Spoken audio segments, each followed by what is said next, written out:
All right, so now we're going to go ahead and look at the linear and angular momentum for deformable continuum bodies.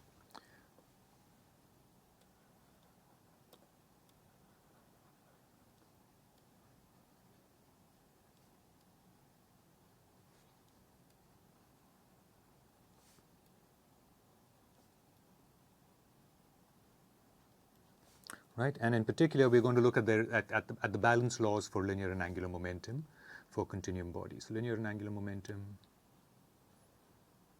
balance laws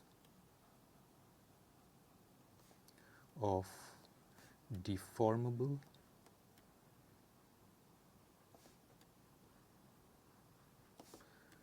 continuum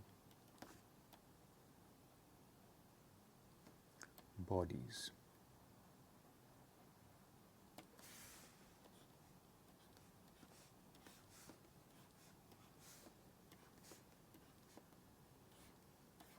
Okay. All right. Let's just look at these expressions. We've written out the main expressions before. We'll just put them down here and then go on. Okay. So for linear momentum, we have the following, right? We know that L dot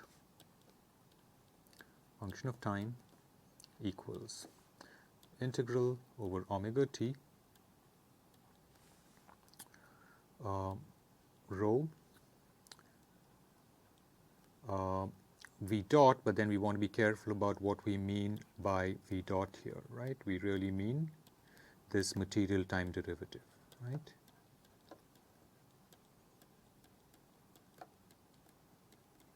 Okay, it's that quantity d little v, all right? And our external driving forces come from the fact that we can have a body force, right, defined per unit volume, right, and we decided that we were going to use that symbol for body force, right, per unit volume, dV, plus the effect of the external tractions. Okay, so that's the surface of the body, and over some subset of that surface, we could be applying tractions on the body. And we had decided to use just the symbol T for tractions, also taking care to note that we would always call it out as a vector and therefore not get confused about it and our symbol T for scalar time. Okay, so this is what we have, and so in terms of the reference and continuum and current configurations, this is what we have, right? So this is the reference configuration.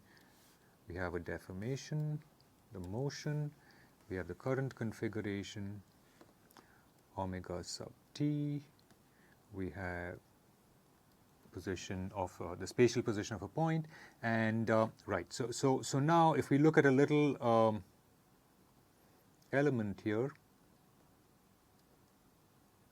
Right? On this element, there is a force which we've denoted as Bf. Right? This is our body force. Now, let us suppose that this is the subset of the boundary on which we are going to specify tractions. Okay? So, at a point we have the unit outward normal. Okay? And a traction vector. All right, so here is the corresponding picture.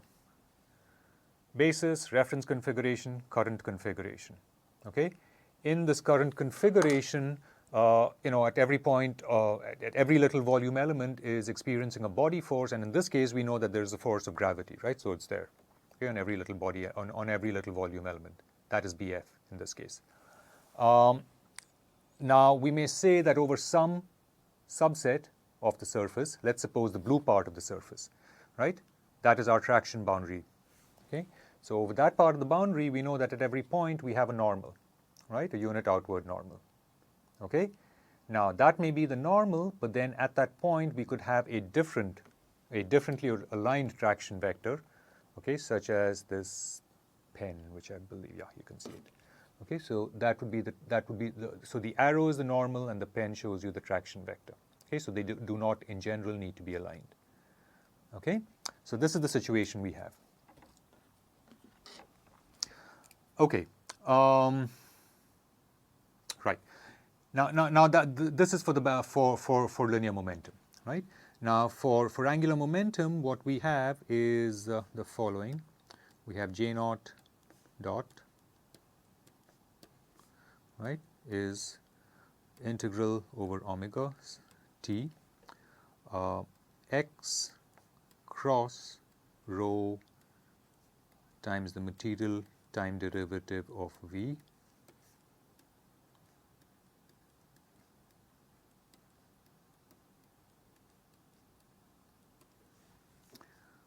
d little v, okay, right, and that's what we compute to be the rate of change of angular momentum. And we talked about how we have external moments that cause this rate of change of angular momentum. All right, so we write those external moments as arising simply from moments of the forces that we've talked about on in the case of balance of linear momentum. Okay, so those terms are x cross bf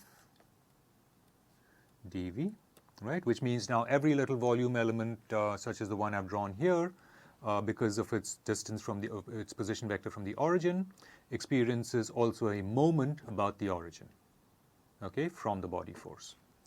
And then the next term is the same sort of effect on the boundary tractions as well.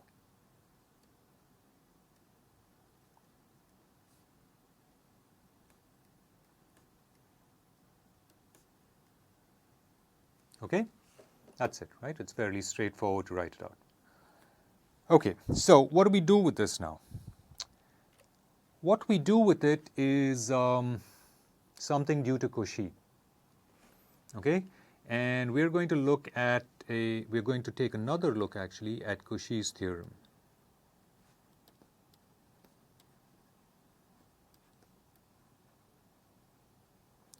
Doubtless one of many theorems due to Cauchy.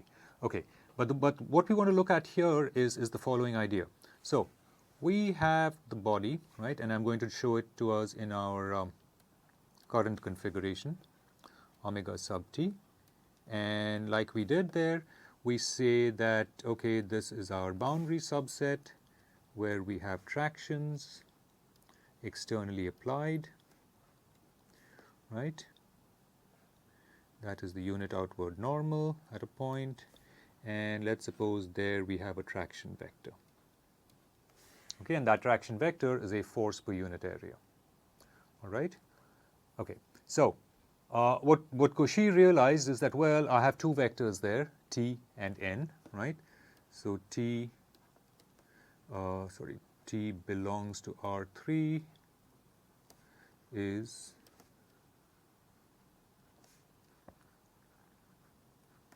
the traction vector, is the traction, and it has units of force over area, right? Force per unit area. All right, and of course n also belongs to R3, right? And what we have here is norm of n equals 1. It is the unit outward normal in this setting. All right. And then, of course, Cauchy said, well, you know, by just the definition of linear transformations, he said that basically Cauchy's theorem is that once you have this, you know that there exists a tensor sigma which belongs to GL3 in general, right? It's a tensor, and it's essentially a linear transformation, right? Such that ST for such that sigma acting on n gives us t. Okay, right? And essentially, the idea is that in terms of the physics, the idea is that as you now approach the surface of the body from inside of the body, when you come to the surface actually, you know that there is an orientation given to us by the normal, and there is a traction vector there, right? So Cauchy's physical insight was to say that there is something happening in the body, there is some sort of force response that the body produces in order to balance that traction. Okay? And because the traction and the normal are both vectors, this whatever this object is, this physical object is, it has to be a tensor. Okay, so this basically is Cauchy's theorem. The point is, though, that it is also applicable to any arbitrary mathematical surface that we may draw within the body. Okay, so if I say now that gamma, right? Gamma is a surface within the body, right?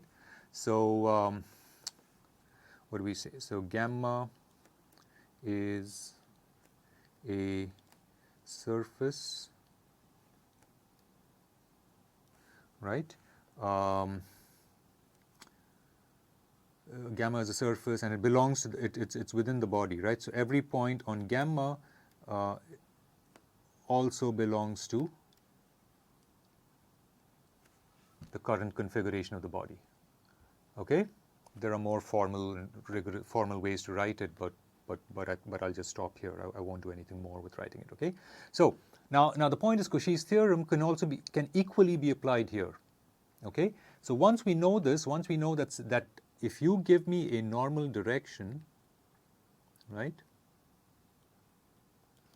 Okay. Essentially, what Cauchy says is that, well, on this side there is a tensor, right, that he denoted sigma, okay, such that now when this tensor is made to act on n, you get some vector, right, which is now the traction vector across that surface drawn within the body. Okay, so this holds in that case as well. All right, and what this simply means is that in addition to the fact that when we have this, we have the normal and a traction vector on the surface, right? We have those two on the surface, on the actual external surface of the body. We could equally think of taking a cut through the body, right? An imaginary cut. We don't actually separate the body, but we say, well, I can draw a mathematical surface, right? That surface has a unit normal, right? Well, he says that this object called the stress, when it acts upon that unit normal inside on the surface inside the body, also gives us a traction vector across the surface. Okay, so this holds in general, and what this does is that it allows us to define the stress in the body not just as we approach the external surface of the body, but really everywhere.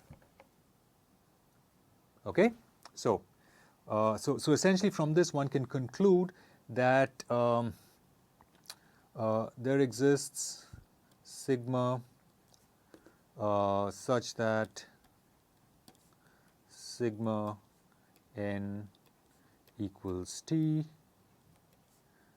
where n is the unit normal to gamma belonging to omega naught. Okay, I should better write gamma as being a subset of omega naught, and it's not a vector or tensor, of course. Okay. All right. So essentially there exists a sigma such that it satisfies this condition for any surface within the body. Okay, so this basically implies that sigma exists everywhere in omega naught, right? The stress exists everywhere. Okay, it may be zero in some cases, right? But it exists. All right, and this object sigma is what we will henceforth call the Cauchy stress. Okay, in the context of engineering terminology, this is also sometimes called the true stress. Okay, and note that that the stress, that the Cauchy stress is defined on the current configuration. Okay, so this is defined on omega sub t. Right? It's defined fully on the current configuration. Okay? And because of this particular definition involving n and t, it is also thought of as the stress, which is defined as a force in some given direction per unit current area. Okay? So defined on omega t as force per current area. Okay? So we have a stress. All right? Okay, so how do we use this now? Now, what we do is let's go back and look at our linear momentum, right? Our balance of linear momentum. So consider balance of linear momentum.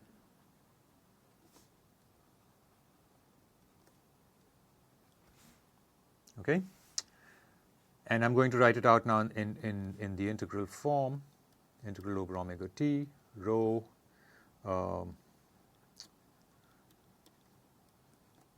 material time derivative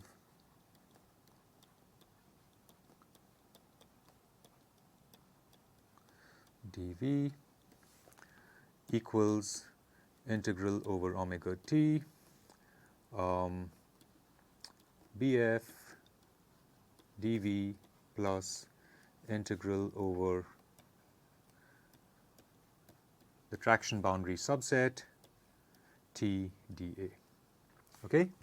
Now, this is our balance of linear momentum in integral form. We want to bring it down to a pointwise form. All right? Now, that would be straightforward enough to do if only all three integrals were over the same domain. Okay, and furthermore, since we want to have some version of the balance of linear momentum that holds pointwise, what we need to do is work with that with that term which arises at the traction boundary subset. Right? We want to convert that in some way to a volume integral. Okay, so what we do is to first observe that due to Cauchy, we can write this as integral over omega t. The first term remains the same, right? But for the second term, we're going to make the substitution and say that, well, we can replace the traction there with the Cauchy stress acting on the normal. Okay? Now, in the next step, we're going to apply the Gauss theorem, okay, the Gauss's divergence theorem. Okay? Remember, Gauss's divergence theorem is applied to, it essentially gives us a relation between these types of surface integrals and volume integrals, right? And that happens through the divergence operator. Okay? So essentially what Gauss's theorem tells us is that, of course, the first term remains the same, right? Gauss's theorem does not address the first term at all. But what it does with the second term is that it converts it to an integral over the entire volume, right, of the divergence of sigma dV. Okay? Right? So now what we have is integral over omega t rho partial of v with respect to t. Well, it's not the partial time derivative, it's the material time derivative. Okay? What I'm going to do, just for clarity, is rewrite Gauss's theorem in coordinate notation. Okay, so this result comes to us from Gauss's divergence theorem.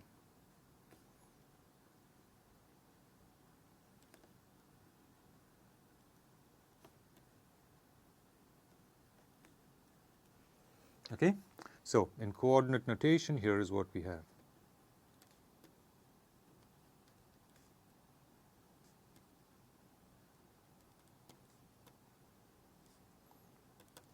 Okay, coordinate notation for Gauss's theorem, right?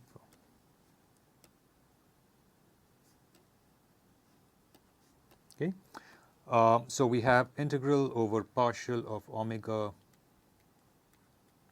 t, right? The traction subset. We have sigma ij nj dA. Okay, the divergence theorem is that this is integral over omega t sigma I j comma j dV. Okay. All right. So once we have this, what we can do is we've now rewritten our balance of linear momentum. It's still in integral form, but now we observe that we've managed to bring everything into an integral over the same domain, right, over the body domain, right, over omega t, or over the entire volume of the current configuration. Okay. Now,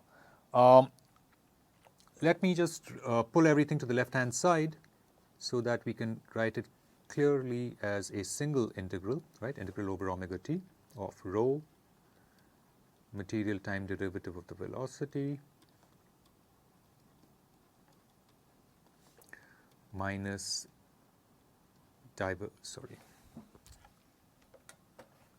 well, it's okay. Let me write this as minus divergence of sigma first, minus body force, okay, all of this dV equals 0. Okay, and that's a 0 vector, right, because this is now everything's a vector here. All right. Now, what happens is that because of the form of Cauchy's theorem and because of the fact that we have the stress defined everywhere in the body, we could have equally written out this form, this integral form of the balance of linear momentum for a subset of omega t, right? And I'm going to call it omega t maybe tilde. Okay? Here's why. It should be clear that if we consider now the rate of change of linear momentum of this little subset, what we would have is on the left-hand side, we would have started out with an integral over omega t tilde, rho times this partial time derivative. Okay, right? And then that would have been balanced by the body force acting on just over that little subdomain, right? So we would have picked up the minus BF here. Now, remember, we talked on the previous slide, or maybe 2 slides ago, about how this now would act as the surface of this little subset of the body, right? And across that surface, we would Cauchy's theorem would continue to work for us. Okay, so this would allow us to say that yes, there is indeed a sigma lying inside here. Okay, and across that surface of the subset omega t tilde, we would have applied Gauss's theorem. Okay, that application of Gauss's theorem would have given us in this expression here a minus divergence sigma.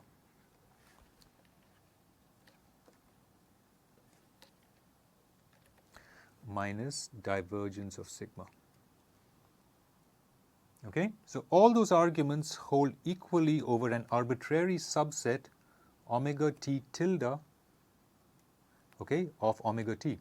So this is equal to 0 as well for all omega t tilde subset of omega naught, of omega t. Okay? But if this holds, it means that we can now shrink this arbitrarily to a neighborhood of essentially arbitrary size, right? About any point x. Okay? So in fact, I'm going to denote this here as a neighborhood around a point x. Okay? And this leads us to the conclusion that this integrand has to vanish at every point x. Okay, because of the fact that it holds for an arbitrary subset and that we can make that subset as small as possible. Okay, so the idea is can shrink omega t tilde, okay, to arbitrarily small but non-zero volume, right, about any point x, right? And because of this, what we see finally is that we arrive at a pointwise form of our balance of linear momentum,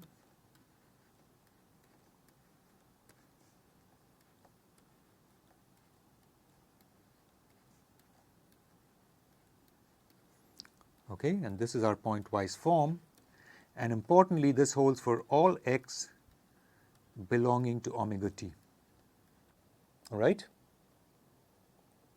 okay, and this is essentially our pointwise form of the balance of linear momentum, okay, because I've said clearly that it holds at every point x.